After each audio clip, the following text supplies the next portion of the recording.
Esta semana,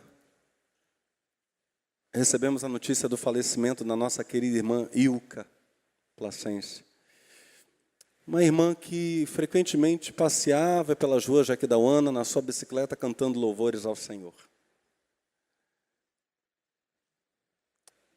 Uma irmã muito querida. Quando eu e minha esposa recebemos a notícia do seu falecimento, eu disse, eita, mas essa aí foi a jato para a presença do Senhor. Está com Jesus. Esta semana também, eu estive num funeral, na verdade tive que celebrar o funeral, de um familiar próximo de alguém que está prestando um serviço para nós. E como foi triste ver o funeral de alguém que por toda a vida não se voltou para o Senhor. Faltava amor, faltavam lágrimas naquele funeral. Tudo muito frio. E a face da pessoa falecida era a face do sofrimento, do horror. Também nesta semana, numa visita, um jovem em estado terminal, conversávamos com ele sobre as coisas do Senhor. Na verdade, fizemos naquela visita uma síntese do que seja a pregação do Evangelho. E havia esse jovem em estado terminal e mais dois senhores em estado grave, muito grave. Naquele mesmo ambiente, nós fizemos um culto ao Senhor ali. Eu e uma irmã que não pode estar presente agora. E a presença do Senhor encheu de tal modo aquele ambiente, que aquele jovem, imediatamente após ouvir a mensagem do Evangelho, quando fiz a pergunta se ele desejava mesmo receber a Cristo como Salvador, ele imediatamente sim. Ele não titubeou, ele não vacilou. E ele esboçava um sorriso. Em vários momentos da visita, ele esboçava um sorriso. Na verdade, não apenas ele, mas também os senhores que estavam ali. Em todas essas situações, no falecimento da irmã Ilka, serva do Senhor, no falecimento de um senhor que por 60 e poucos anos não se importou com a cruz, e na situação de enfermos no hospital, cujo coração estava aberto para a mensagem, em todas essas situações, eu quero pensar de modo muito breve com vocês nessa noite sobre uma mesma e única realidade, que é o coração de Jesus. Como Jesus vê todas essas coisas? Como Jesus vê um coração endurecido e como Jesus vê um coração acessível? Porque Ele tem o poder, pois é Senhor sobre a vida e sobre a morte. Nós cantamos isso hoje aqui. Ele tem mesmo o poder de sondar o nosso coração e ver aquilo que não está dito em palavra nenhuma, que não está manifesto em gesto nenhum. Jesus entra lá e vê com total clareza o nosso coração. Mas a pergunta dessa mensagem não é necessariamente o nosso coração, mas sobretudo o coração de Jesus. Diga comigo, o coração de Jesus. Como Jesus enxerga os nossos corações e como Ele sente no seu coração a realidade do nosso coração.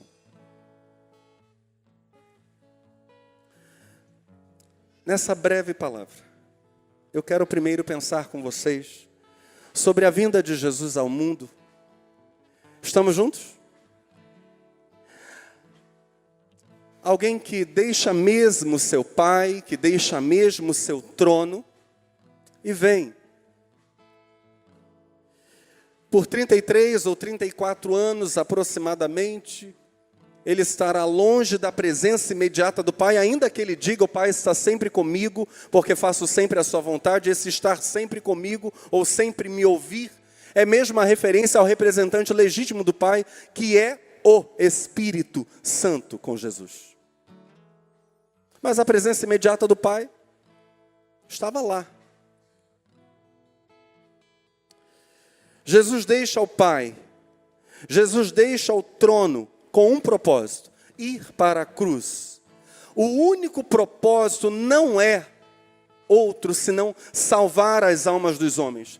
E nisto, como pensamos hoje numa reunião, essa semana digo, numa reunião com os líderes de célula, não foi para provar algo para o Pai.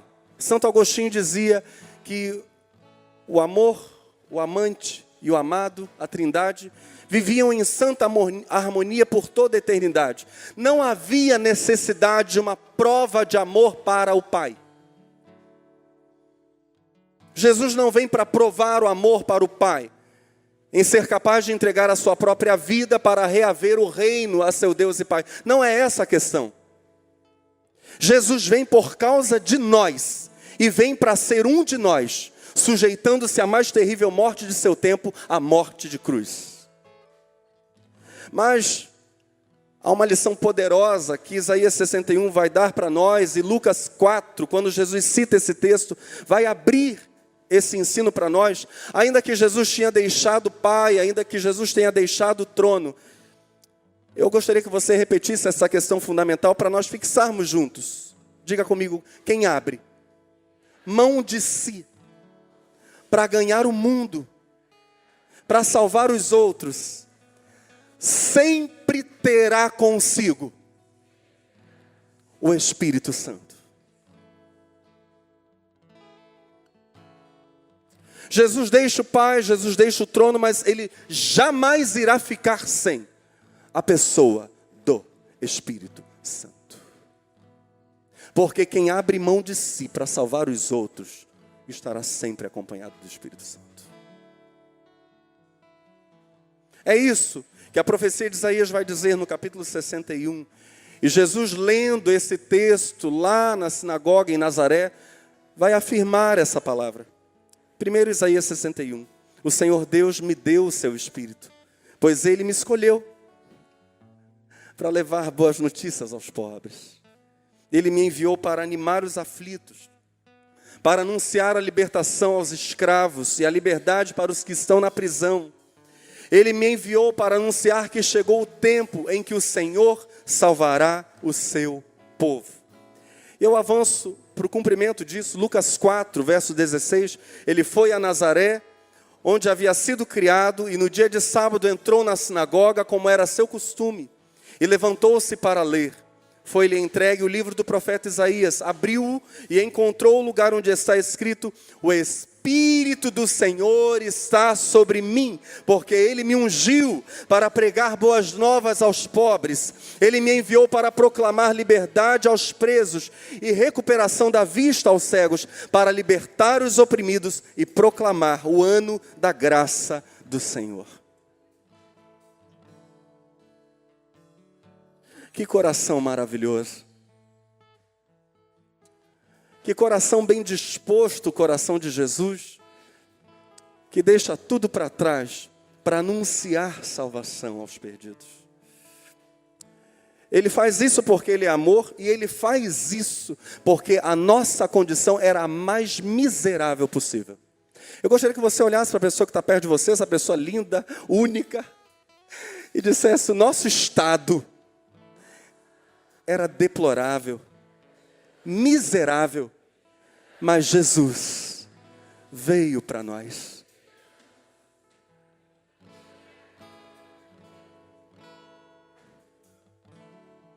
Uma condição terrível.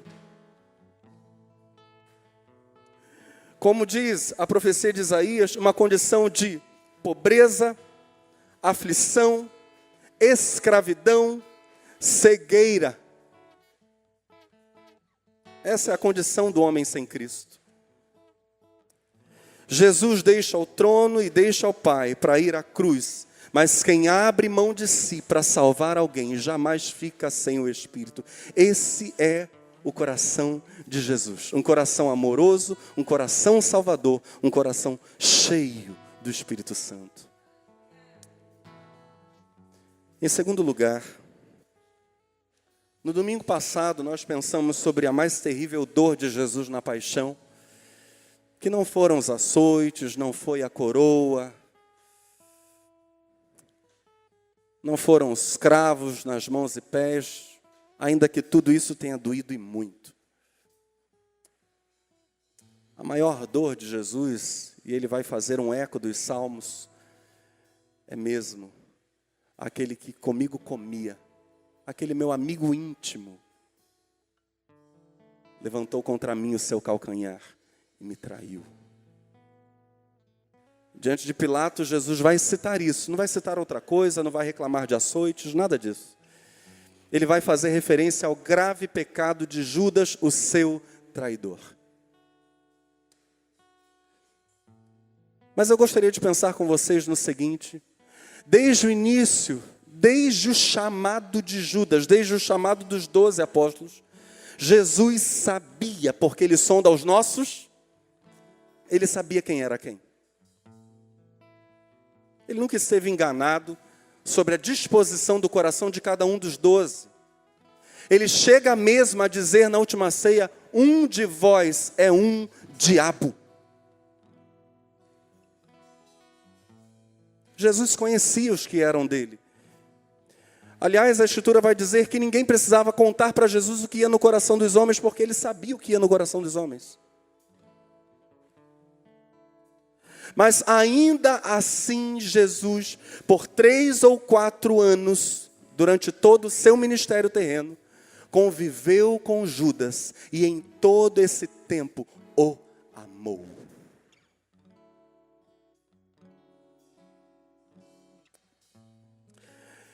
Quem seria capaz de amar e conviver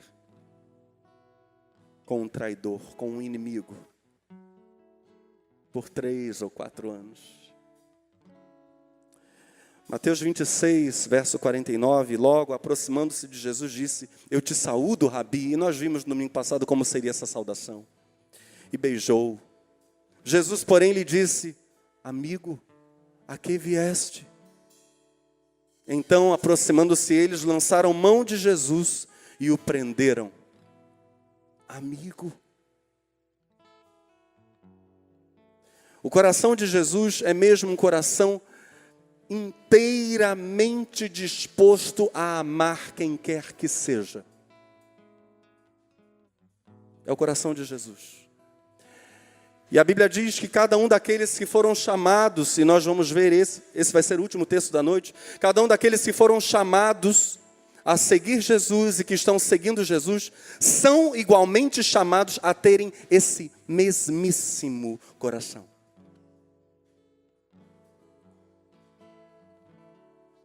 Diga comigo: amar quem quer que seja, até o fim. Pastor, aquela pessoa que claramente se opõe a mim e diz: eu não gosto de você, não vou com a sua cara. Você não dá, não desce na minha goela. É para amar, é para orar, é para apresentar ao Senhor e dizer: Senhor, abençoa. Coração de Jesus. Ele deixa o Pai, ele deixa o trono para vir salvar as almas dos homens. E porque ele vem salvar as almas dos homens, ele tem sempre a companhia do... Ele convive com seu traidor por pelo menos 3 anos e o ama até o fim. Em terceiro lugar, a Bíblia diz que Jesus chora. Em algumas versões, expressões que enfatizam o choro de Jesus, conforme vou ler para vocês. É um choro mesmo muito doído, é um choro muito amargo, é um choro muito profundo. E se no domingo passado nós vimos Jesus muito mexido com a traição de Judas, ainda que ele sabia que isso aconteceria, mas aqui a gente não tem um Jesus mecânico nos seus sentimentos, ele é sensível, ele é realmente humano. Como diziam alguns teólogos, humano desse jeito só pode ser Deus, tão humano assim só pode ser Deus. Mas o choro que ele agora tem ao ver Jerusalém, a cidade que o rejeitou, como ele mesmo vai dizer, é um choro amargo, é um choro de amor. Lucas 19, verso 41. Quando Jesus chegou perto de Jerusalém, viu a cidade, chorou com pena dela e disse: ah, Jerusalém, se hoje mesmo você soubesse o que é preciso para conseguir a paz, mas agora você não pode ver isso, pois chegarão os dias em que os inimigos vão cercá-la com rampas de ataque e vão rodeá-la e apertá-la de todos os lados. Eles destruirão completamente você e todos os seus moradores. Não ficará uma pedra em cima da outra, porque você não reconheceu o tempo em que Deus veio para salvá-la. Há um choro profundo no coração de Jesus. A dificuldade que por vezes a raça humana encontra de perceber que a salvação está diante dos seus olhos. Gente que rejeita a salvação. Eu estava naquele funeral, meu coração estava muito doído mesmo. Cheguei em casa, calado. Minha esposa já até sabe que nessas condições algo muito sério aconteceu. Eu pensando, meu Deus, que coisa triste. Ser dada a oportunidade de alguém confessar os pecados, se arrepender dos pecados, ser perdoado dos pecados, receber nova vida e não aproveitar, que coisa terrível. Jesus, diz o texto de Lucas 19, chora e chora compulsivamente. Ele sabe que a ruína virá e diz, isso é totalmente, em outras palavras, isso é totalmente desnecessário. A salvação está aí, o Salvador hoje está aqui. Está aqui, dizendo, vem a mim, vem, traz teu pecado. Há um altar aqui incendiado. Há um fogo do Espírito Santo, sempre aceso para que nele os pecados sejam consumidos. Há um sangue derramado, nós cantamos isso aqui hoje, há um sangue derramado sempre pronto a apagar pecados. João vai dizer isso, o sangue de Jesus Cristo, seu Filho, nos purifica de todo o pecado.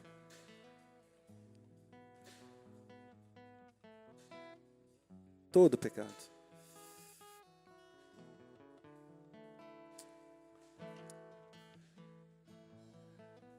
Eu lembro o dia em que eu estava na casa do Rodrigo, história que eu contei aqui para vocês, isso lá no Rio Grande do Sul. Aquele rapaz que esfaqueou com 27 facadas, ele e o irmão dele, o filho de um membro lá da igreja. Eu tive que segurar o cadáver, disse a vocês, para que o corpo daquele menino de 16 anos fosse costurado para poder ser sepultado. Mais tarde, passado aquele assassinato, que foi um choque, foi brutal para todo o bairro, o assassino pediu que eu fosse à casa dele falar de Jesus. Minha esposa ficou em casa orando, dizendo, Senhor, livra o meu marido. Alta tensão.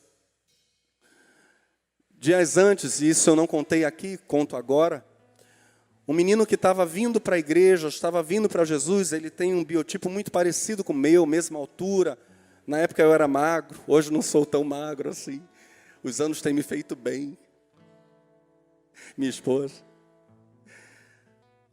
Mas aquele menino estava vindo para Jesus, era um jovem, estava vindo para Cristo. E ele foi testemunha do assassinato. E a justiça o chamou a depor, e o Rodrigo mandou bala e pedra na casa daquele rapaz. E gritou na rua, quem for testemunhar vai morrer. E realmente a polícia tinha medo do Rodrigo. E aquele menino apavorado pediu socorro.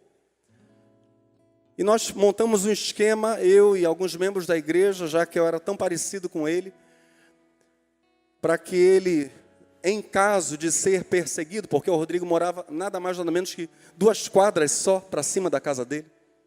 Valzumiro, o nome do rapaz. Então, o Rodrigo morava 2 quadras para cima da casa do Valzumiro, mais conhecido como Miro. Nós montamos um esquema na igreja para que eu, vestindo as roupas do Miro, despistasse o Rodrigo. E minha esposa orando. Senhor, livra o meu marido. E o Miro disse, pastor, o senhor vai fazer isso por mim? Eu não posso sair na rua. Filho, a gente vai te tirar daqui. Você vai para minha casa, mas tem fulano, fulano e fulano. Eles vão me levar de moto, vão me deixar no tal lugar. E depois outro me pega e me leva para lá e plá, plá, plá. Foi toda uma loucura do campo missionário. Isso dá uma boa história do campo. Ele disse, pastor, por que o senhor vai fazer isso por mim? Eu disse, filho, eu estou salvo. Se acontecer qualquer coisa comigo, eu vou para a presença de Jesus, mas você ainda está vindo para Jesus. Você não pode correr o risco de morrer, eu estou tranquilo. E lá fizemos aquela operação, e depois que eu estava num determinado lugar, conseguiram tirar o Miro de lá, e o Miro foi para a nossa casa.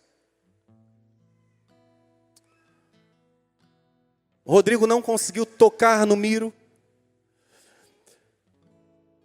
E Rodrigo pediu, então, agora eu chego nesse momento da história, pediu que eu fosse à casa dele para falar de Jesus. E quando eu cheguei lá, estavam Rodrigo e seu irmão. Os dois tinham assassinado um menino de 16 anos.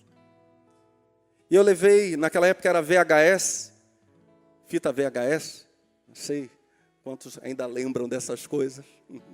Hoje é DVD e Blu-ray. Eu levei o VHS de Paixão de Cristo pelo Mel Gibson. Eu disse, vamos assistir um filme, Rodrigo. Mas antes de assistir esse filme, eu preciso dizer uma coisa. Antes de a gente assistir esse filme. Tudo que você vai ver aqui é a representação de algo absolutamente real e foi por você e por mim, por todos os nossos pecados. Você precisa se arrepender dos seus pecados. E Jesus vai salvar você. Assistimos o filme. E a determinada altura daquele filme, a lágrima começou a descer do rosto do assassino.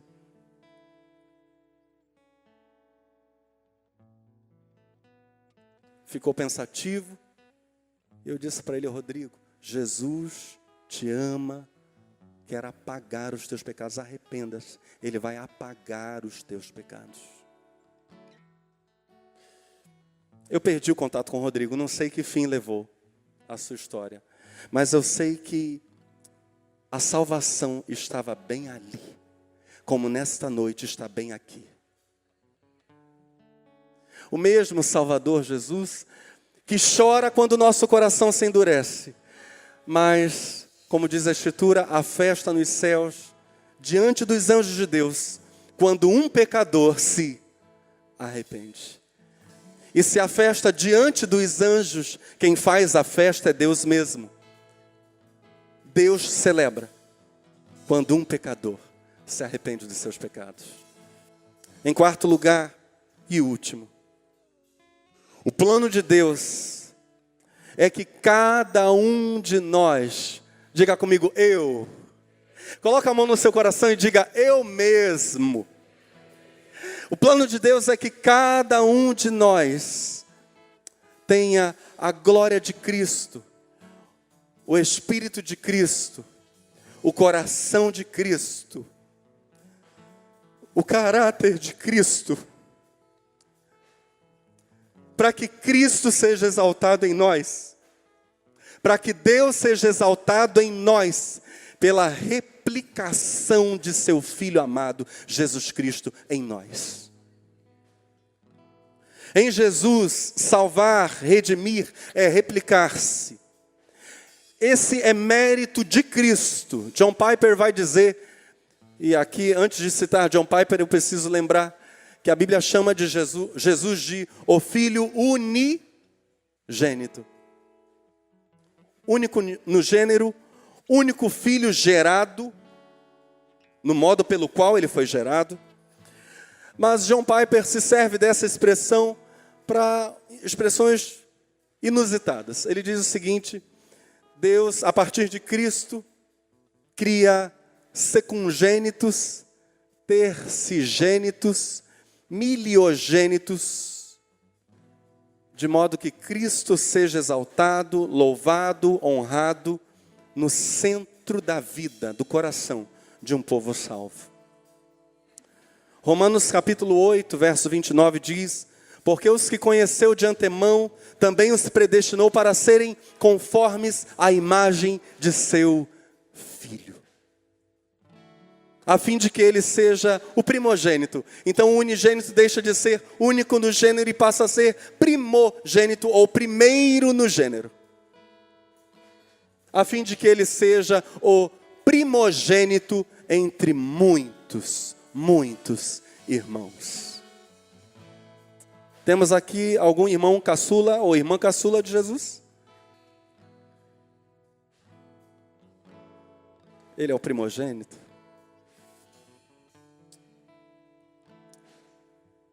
Se você entrou aqui hoje dizendo: pastor, eu não sei se eu sou salvo, se os meus pecados foram apagados, se o Espírito Santo já vive em mim, esta é a noite da tua salvação.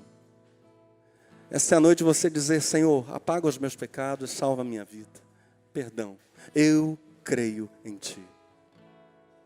Se você já está no caminho, essa é a noite de nós juntos orarmos dizendo: Senhor, dá-nos um coração igual ao Teu. Aquela linda canção do Ministério Louvor Diante do Trono: dá-me um coração igual ao Teu. Por favor, fique de pé no seu lugar.